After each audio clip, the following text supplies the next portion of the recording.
kugira ngo umukristo bimushobokere gukurikira Yesu Kristo mu nzira y'umusaraba, koko asabwa kwikorera umusaraba wiwe ubwiwe kugeza ku iherezo. Ariko kugira umukristo abashe gushobora kwikorera umusaraba wiwe kugeza ku iherezo, hari ibintu byinshi cyane rwose asabwa. Muri ibyo byinshi bitatu nyamukuru ndabikubwira kuri uno munsi mbibutse neza ko ari uwo munsi dusozerera ko ibyigwa ndwi tugizemo iminsi twiga ku byo gukurikira Kristo Yesu mu nzira y'umusaraba. None rero kugira ngo umukristo abashe koko gukurikira Kristo Yesu mu nzira y'umusaraba, abashe muri ya nsiguro nziza cyane rwose kwikorera umusaraba wiwe kugeza ku iherezo. Mwibuke kandi ko umusaraba udapfa kuwuronka, ntabwo uronka uteranije ibiti bibiri nk'uko nakivuze, ahubwo uwo musaraba Yesu avuga ni umusaraba uva ku ngingo ikomeye cyane ugukurikira Kristo Yesu wese mukuri amanza gusabwa gufata, nayo ni kwiyanga, hama ukiheba n'ibyawe byose ugakunda Yesu n'ibyiwe byose. Umaze gufata ino ngingo ukayifata neza yo kwiyanga ugakunda Yesu no guheba ibyawe ugakunda ibya Yesu, ucubona umusaraba. Uwo musaraba rero ubona n'amagorwa n'amarushwa bigukurikirana ku bw'iyo ngingo wafashe, hama kuwikorera ni kubyihanganira ibyo bibazo nayo marushwa. Imana idufashe cyane. None rero kugira ngo ibyo byose ubishobore, hari byinshi cyane rwose usabwa nk'umukristo. Mugabo muri ibyo byose byinshi harimo bitatu nyamukuru, nabyo ni ibi. Nibyo mpejeje kuvuga bibiri bya mbere: kwiyanga ugakunda Yesu, kwihanganira ibibazo n'intambara bizogushikira ku bw'iyo ngingo yo kwiyanga ugakunda Yesu. Icyanyuma, gushira ubugombe bw'Imana imbere, nabyo biva mu kubaha, kumvira no gutinya Imana. Ikigwa gisa n'iki kiza gifitanye isano na cya kigwa twarangiza kivuga ngo mbega ibiranga ugukurikira Kristo Yesu mukuri ni ibihe. Kino kigwa gifitanye isano n'ico. Uno munsi tuvugana kuri iki ngo ni ibihe bintu bisabwa kugira ngo umukristo abashe gukurikira Kristo Yesu mu nzira y'umusaraba kugeza ku iherezo. Ibyo bisabwa nibyo bya bindi nyene biranga ugukurikira Kristo Yesu w'ukuri. Imana idufashe cyane. Kiriya gihe twavuze ngo nukwiyanga no kwikorera umusaraba no kunezerwa. Uno munsi naho turavuga ngo kwiyanga, kwikorera umusaraba no gushira ubugombe bw'Imana imbere. Wa munezero urimo hano, mugabo hari ikindi kiyongerako: gushira ubugombe bw'Imana imbere. Kandi gushira ubugombe bw'Imana imbere ntabwo wabasha kubishobora mu gihe utarubaha Imana, kandi kubaha Imana ntabwo wabishobora mu gihe utarabasha kuyumvira, kandi no kumvira Imana ntabwo wabishobora mu gihe udatinya Imana. Imana idufashe cyane. Ariko ibyo byose ntushobora gukora na kimwe muri byo nimba ukwizera kwawe kudashikamye, kandi ukwizera kwawe ntabwo kushobora gushikama nimba udasenga Imana yawe ubudasiba. Imana idufashe cyane.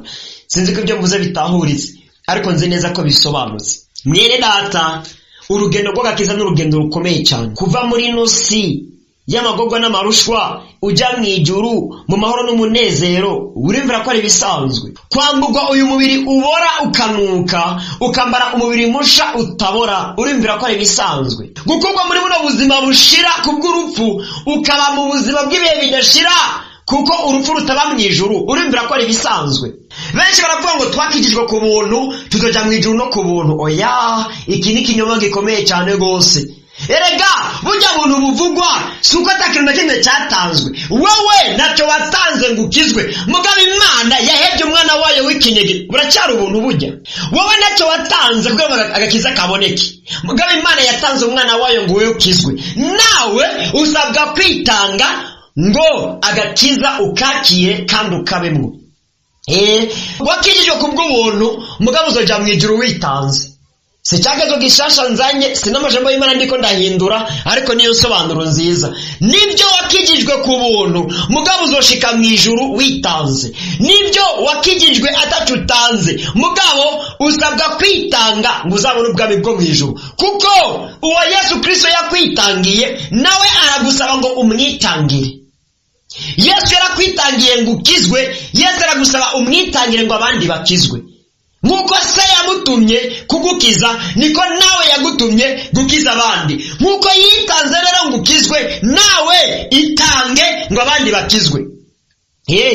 Yesu yatumwe ku isi nk'igitambo kugira ngo wewe ukizwe, nawe aragutuma bigitambo abandi bakizwe. Sivuze ngo ugende ku musaraba ngo uve amaraso yaye, ahubwo witange mu kuvuga ubwo butumwa bwiza bw'ubwami n'ibyako gakiza kabonetse. Uzohamwa, uzobabazwa, mugabo uze wihangane kugeza ku iherezo kugira ngo benshi bakizwe, gutyo ico Yesu nawe yagutumye kirangure. Imana dufashe cyane. None rero ndabahaye kaze irigira kandi bakundwa b'umwami. Kino ni kigwa kirangiza byose, kandi byose nagenda bisobanura mu minsi 6 ishize. Kuri ibyo bibiri bya mbere byo kwiyanka no kwikorera umusaraba, ubutumwa bwiza bwa Yesu Kristo bwanditswe na Matayo 16:24-26, no muri Matayo nyene igice cya 10:37-39 habishingira intahe neza. Uno munsi tuza gusoma igitabo kimwe cyonyene cyanditswe na Luka, ubutumwa bwiza bwa Yesu Kristo ko bwanditswe na Luka 22:39-46. Duce dusenga Imana niyo tuza kurangiriza. None rero Kristo Yesu abamira umugisha cyane, mbahaye kazi rigira kandi mu kiganiro cyacu ijambo ryo munsi. Kuri mwe bwari rya mbere tubana, John Gitunganya nkungiranga nagishikiriza, nitwa Irade ndiho kubgayo, ndi mwene so mugakiza. Kaze cyane twishimikize amajambo y'Imana.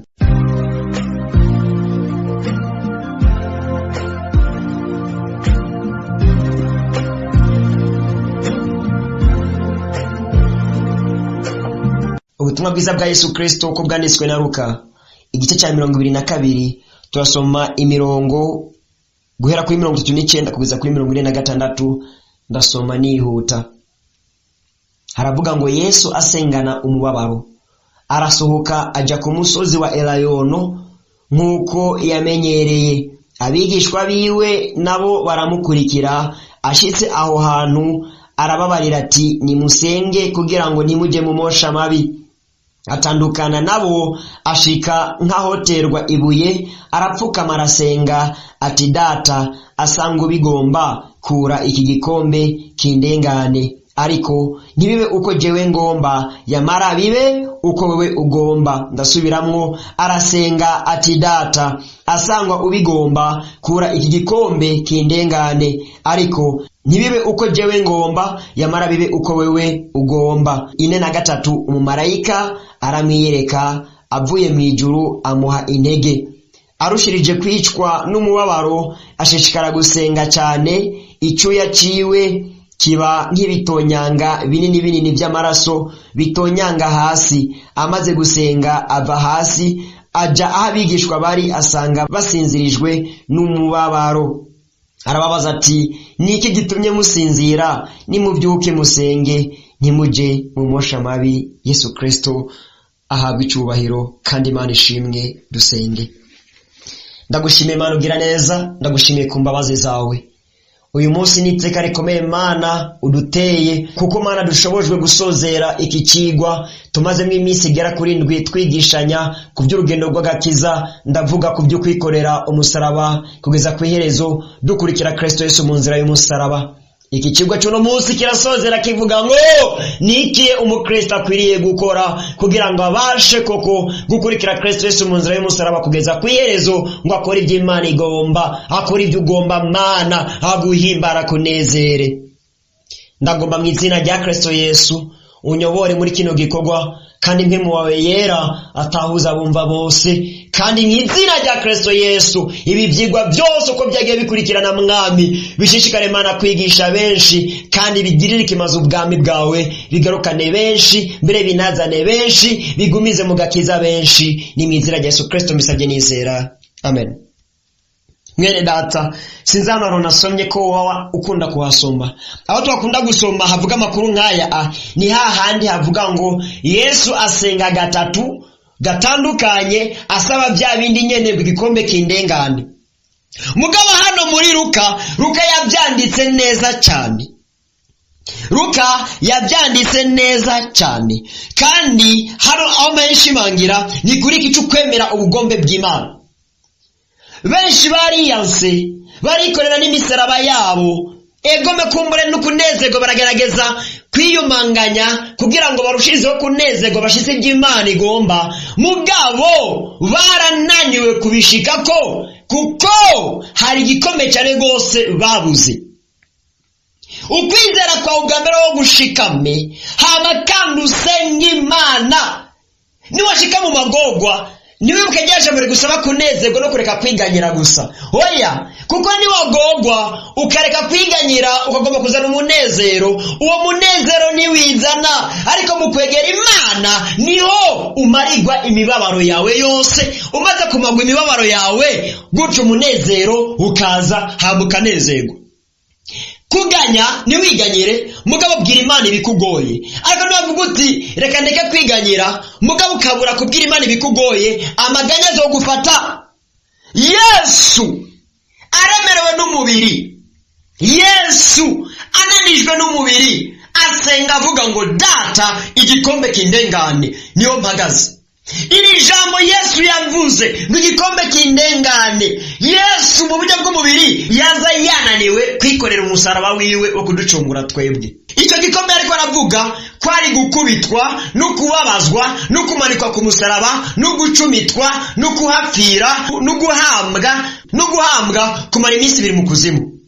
Nicyo gikombe ariko aravuga ngo kimurengane. Mu yindi mvugo yariko arasaba ati Data umbabarire, singakubitwe, singamanukwe ku musaraba, singacumitwe, singapfe, kandi singashika ikuzimu ngo mpambweyo.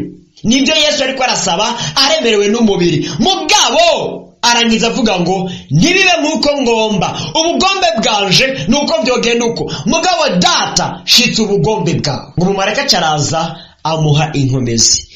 Muri Luka havuga ngo abandanya asenga n'umubabaro, mugabo muri Matayo havuga ngo aragenda kubigishwa asanga barasinziriye, arabakangura ngo nimusenge, nawe ngo asubira hahandi asenga nka y'amajambo nyene, arongera aragaruka asubirayo gatatu asenga nka y'amajambo nyene, avuga ngo igikombe kindengane mugabo ntibibe nk'uko ngomba. Ariko icyatumye nsome 20 muri Luka sinsome muri Matayo nuko hari amajambo nabonye meza cyane gose yo kukwibutsa. Kuri 45 Luka 22 havuga ngo amaze gusenga ava hasi aja ahabigishwa bari, asanga basinzirijwe n'umubabaro.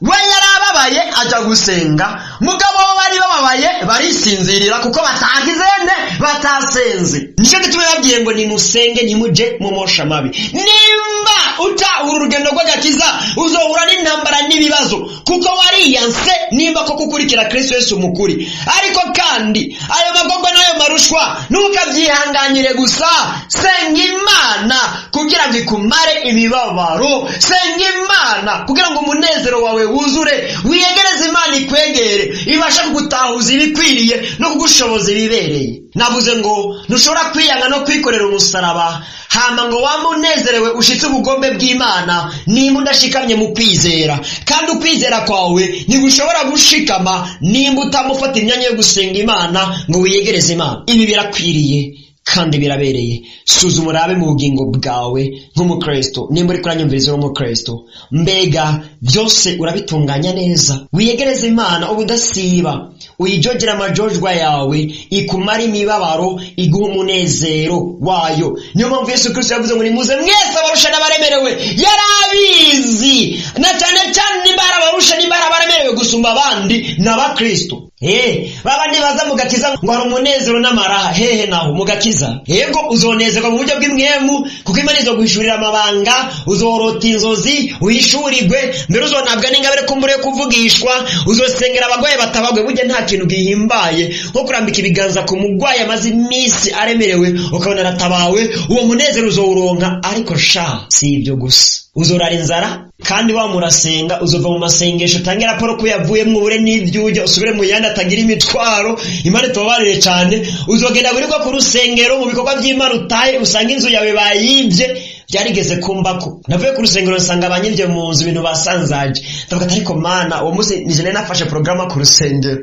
Ndavuga ati Mana burya wandetse nyene nguma ku rusengero nta ndongora amiga, inzu yanje nta n'umumarayika n'umwe washizeho ngo nayirinde. bamenye barinje no gufatwa ntibanafashwe. Nasanze ibintu bisanganira muri saro, barinjiye mu cyumba barasakambura ibintu mari tabarire cyane.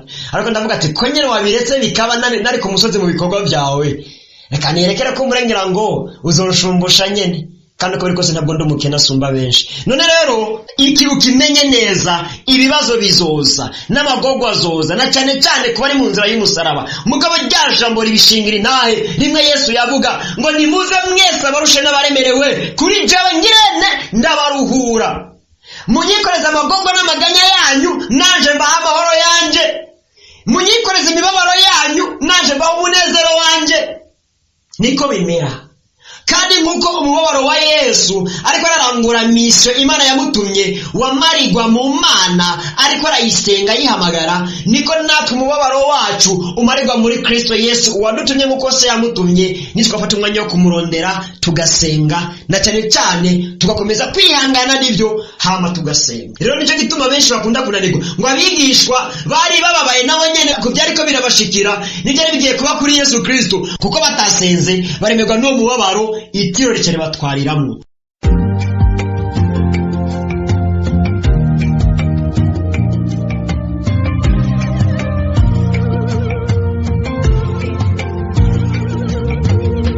Abakristo benshi bararemerwa n'imibabaro, hagusenga Imana ngo bamare iyo mibabaro, itiro rikabafata. Itiro rimaze kubafata baca baja mu mosha mabi, Satani akahabafatira. Niyo mpamvu Yesu yakangura abigishwa biwe bariko barahirira ati Petero byuka musenge nimuje mu mosha mabi. Nimba ubabaye ntukarindire aho umubabaro ugutera gusinzira, ahubwo fata imyanya yo gusenga Imana, uyijogera amajojwa yawe. Imana ikumara imibabaro, iguha umunezero, ikongera intege n'inkomezi, ubandanye ibikorwa byayo yagushinze, ubandanye urugendo urimo ugana ahiba mu ijuru, ushikamye mu nkomezi, uhagaze mu kwizera, wuzuye ubushobozi n'ububasha, wambaye ibigwanishwa byose Imana itanga byo mu buryo bw'imwemu. Kristo Yesu abamera umugisha cyane. Naha turangirije ibyigwa byose tumazemwo indwi twigishanya ku by'urugendo rw'agakiza turimwo, ku byo kwikorera umusaraba mu nzira y'agakiza, ku byo gukurikira Kristo Yesu mu nzira y'umusaraba. None rero urashobora kuba waradukurikiranye guhera mu ntango, canke ukaba wumvise no audio ari rya mbere. Byose ni byiza, mugabo ukaba wumvise iyi audio, urashobora kudusaba audio zose zahaciye tukaziguhereza, hama dufata akanya dusenga Imana aho uri hose. Ni wopfukama byo byiza, isengesho tukarisenga wapfukamye. Ariko niba udashobora gupfukama, urashobora kwitegura mu buryo bw'imwemu kugira ngo rino sengesho turisengere hamwe, wisabire inkomezi. Nimba uri mu gakiza ariko ukananirwa kwikorera umusaraba, ukaba warawutaye hasi, ariko kandi navuga ngo nimba koko warawutaye hasi, uze kundondera ku nimero nza gutanga kugira ngo dufashanye gusenga byimazeyo. Nimba wumva ufuri mu ntege nke, iri sengesho ngiye gusenga nijya wumva bari mu ntege nke, wumva umenga hasigaye gato ngo bateye hasi umusaraba kugira ngo tubasabire inkomezi, mugabo ukaba uza warataye hasi umusaraba, uze kundondera ku nimero nza gutanga kugira ngo ndabigufashemo neza. Cyangwa ukaba warapunguje umusaraba, ibikorwa by'Imana ukabigabanya kugira ngo wumve agahendo mu buryo bw'umubiri. Wibuka yuko abahawe byinshi bazobazwa byinshi. Imana idufashe cyane. Nawe uraza kundonda kugira ngo dufashanye mu mpanuro no mu gusenga Imana, mugabo ku mwanya wawe wenyene. Muri kano kanya ngiye gusenga kubumva bari mu ntege nke, kubumva bagiye kunanirwa, kubumva umenga botasa umusaraba cyangwa bopunguza. Oya, reka dufashanye gusenga kugira ngo Kristo Yesu ababere intege n'inkomezi, kanabe ubushizi bw'amanga buramirizi. Vuba cyane umwami wacu Yesu Kristo aragaruka, kandi tuzoshumbushwa nitutarambirwa. Dusenga Imana. Mana ugira neza, uhoraho databuja rukundo, ndagushimiye cyane kandi ndagukenguruke kubw'uno mwanya mwiza tugezemwo. Mw'izina rya Yesu Kristo niwe wabanye nacu guhera ku munsi w'intangamarara ya kino cigwa, urakomezanya nacu ku munsi wa mbere, wa kabiri, wa gatatu, wa kane, wa gatanu, wa gatandatu, kugeza kuri uno munsi ugira ndwi aho dusozereye kino cigwa. Mw'izina rya Kristo Yesu, yego Mana ugororotse, navuze ngo nimba hari wataye hasi umusaraba, uwo ngoze kundondera tuganire, n'uwo upunguje ko nawe ngo abigenza atyo, ariko manze mbasabire imbabazi. Girira imbabazi n'ikigongwe mwami abo bose bananiwe bagataha hasi umusaraba, ugirira imbabazi n'ikigongwe nabo bose bananiwe bakawupunguzako kugira ngo kumbure Mana ugororotse baremurukigwe, hagusaba inkomezi zo kuwikorera nanigwa bagapunguza canke bagata hasi. Abo Mana nubagira imbabazi n'ikigongwe. Unagira imbabazi n'ikigongwe babandi byabananira kwiyanga no kwiheba banka kwakira umwana wawe w'ikinege Yesu Kristo ngo bakizwe. Nabo Mana bagendere ukangura imitima yabo uyibohore kugira ngo Mana bikunde bamurikirwe n'ubwiza bwawe bave mu buzimire bw'umugwanizi bakira gakiza. Yego, ariko kandi navuze ngo uyu mwanya rero n'umwanya wo gusenga dusabira inkomezi abo badendebukiwe. Satani ko aratera ibitero ngo bate hasi imisoro cyangwa bayipunguzeho, mugabo bakaramiriza bakavuga ati Mana singomba kuguhemukira, singomba gutahasa umusaraba, ndagomba kuramiriza, singomba gutsindwa nkora icyaha, ndagomba gushikama mu gakiza. Mugabo barumva badendebukiwe, barumva intege zibashirana, ariko Mana niwe utanga inkomezi, niwe munyabushobozi n'umunyabubasha. Ndabashize mu biganza byawe abahungu n'abakobwa, ndabashize mu biganza byawe abakenyezi n'abashinga ntahe, ngo Mana ubavugutire, Mana ubakomeze, ubongere intege n'izina rya Yesu Kristo, baramirize mu bikorwa byawe bashikamye, kandi ubongereze Mana ugororotse ubushobozi n'ububasha, ubavugutire. Nimba baranyazwe ingabire zibakomoreze, nimba ari zugawe Mana uzugurure, nimba ari zazinye Mana uzifurure, nimba ari zaboshwe zibohore, nimba ari zo bakenyuzi bagabire n'izina rya Yesu Kristo. Kandi ubambike inkomezi n'ubushobozi, ubambike n'ibigwanisha byose byo mu buryo bw'imwe nk'uko bitanga, ubuzurize Mana ugororose ukwizera, ubahe ubushizi bw'amanga, kandi Mana ubahindura intwari n'ibishirira mu gwaruka bigeme n'imisore, abakenyezi n'abashinga ntahe. Umwe wese Mana umugirire neza, ugendera abakozi, ugendera abaririmbyi, ugendera ishengero, abavuga butumwa, abasenzi, abavugishwa, umwe wese mwibango yashinzwe n'izina rya Yesu Kristo. Uduhindura intwari n'abahizi Imana, turahira ukwizera kwacu twemenga Kristo Yesu, tumwemange naho byo duviramwo gupfa, kuko gupfa dupfire muri Kristo Yesu, kandi tuzize Kristo Yesu nyene n'iteka rikomeye cyane. None rero Mana urakoze kumva kandi ko wishura, kandi ndaguma Mana ngushitse igikwire n'ikibereye mu bugingo bwa buri muntu wese, mu mpande zine z'isi, mu mashinga atanagize isi, ugaragara nk'Imana nyabushobozi. Kandi Mana audio zose ndazisengeye, ibiganiro byose byatunganijwe ndabisengeye Mana, ngo birushize ku bantu ubushobozi n'ububasha, birushize Mana kugaragaramo inkomezi zawe, icyo ugomba Mana kiranguke, kandi amajambo yawe yose twatunganije mwa Imana tugashikiriza ubwoko bwawe arushize Mana kurangura icyo ugomba mu bugingo bwumva wese. Uri Imana igira neza, kandi uri Imana ikunda bayo, uri Imana yitwararika bayo, kandi wavuze ngo nta munyabyaha wohinda, kandi ngo nta munyabyaha urekera mu byaha. None mu izina rya Yesu Kristo shitse ubugombe bwawe, uhindura amateka nibe mu bugingo bwa benshi, wigarukane ko abakuvuyeko n'abatarakumenya Mana bakumenye, abakuri ko bagume ko bari mu nkomezi kandi bashikamye. Twese tumurikire, twese tugirire neza, kandi umunezero wawe wuzure mu mitima y'abari n'umubiri bose, agakiza gakwire hose no muri bose. Ni mu izina rya Yesu Kristo misabye nizera, amen. Nuko nshuti za Kristo, iri niryo jambo ry'Imana nari mfise nsangira namwe kuri uno munsi. Mwebwe mwese mwadukurikiranye, uhoraho Imana abahezagire cyane. Hama woba utari bwakire agakiza ukifuza kwakira agakiza, canke woba wari warakire agakiza ariko mu nyuma ugasubira inyuma mu byaha, mugabo inyuma yo kumva ijambo ry'Imana ukifuza kugaruka kuri Kristo Yesu, nyandikira kuri WhatsApp yanje guteranya 255 994888 Izi nizo nimero zanje za WhatsApp, unyandikire kugira ngo mbigufashemwe. Nimba ugomba kwakira agakiza cyangwa ugomba gutunganya ubugingo ngo ugaruke kuri Kristo Yesu, tuzobigufashamwo. Eka nawe ari rya mbere wumva buno butumwa bwiza ukifuza ko buzokoma bugushikira ukabusangira nacyo, unyandikire kuri izo nimero. Ibisigaye ndushiza kubamagarira bene data kwihana no kureka ibyaha, muhindukire kandi mugororoke kuko iminsi ari mibi cyane. Ibisigaye murushirize kandi kudusengera. Musengere cyo nk'umukozi w'Imana muri kino gikorwa, munasengere kandi na kino gikorwa ngo ora Imana rushize kukizigama no kugishigikira mu nzira zose zishoboka. Kandi turabashimira namwebwe mutubwira ko ubutumwa bwiza dutanga mu kiganiro ijambo ryo munsi buriko burabafasha bikomeye cyane gose mu by'imwemu, mu busabikanye n'abandi mufise contact zabo no mu yandi magroup yose ya WhatsApp murimwo, ora Imana zo bibahezagirira nimwabikora mu bikunzi. Tuzokomeza kumusukurikira naho gutaha, muzigamwe cyane.